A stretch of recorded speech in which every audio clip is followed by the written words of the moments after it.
Là, je parlerais plutôt d'enfants fragiles. Moi, un matin, j'ai un petit bout de 4 ans qui arrive, un lundi, il me dit: «Tu sais maîtresse, ce week-end, j'ai eu très peur. Papa, il a mis maman sur la table basse et ça m'a fait peur et elle pleurait maman». Et là, vous vous dites: «Mais qu'est-ce que je peux faire?» La psychologue débordée est en arrêt, elle n'est pas remplacée. Le médecin scolaire, vous ne l'avez jamais vu. Vous rentrez, vous êtes dévasté. Moi, je n'ai jamais été formée à gérer ces situations-là. Donc vous vous sentez démunie. Ah oui, extrêmement démunie. Il y a 10 jours, la France a une nouvelle fois été victime d'une attaque relançant la question de la sécurité dans les lieux publics. Vous étiez en poste quand il a fallu installer Voilà, le oui. plan Vigipirate. Ça a été une source d'angoisse aussi pour vous?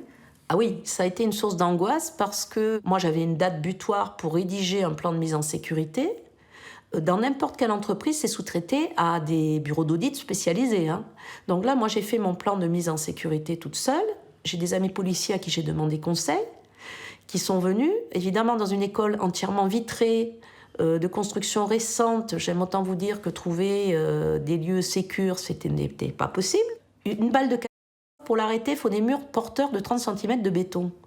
J'étais dans une école en carton-pâte et on me demandait d'y rester assise avec les enfants. On vous demande de faire quelque chose d'absurde. Et votre quotidien, c'était aussi de gérer des enfants difficiles? Bien sûr, on gère des enfants difficiles.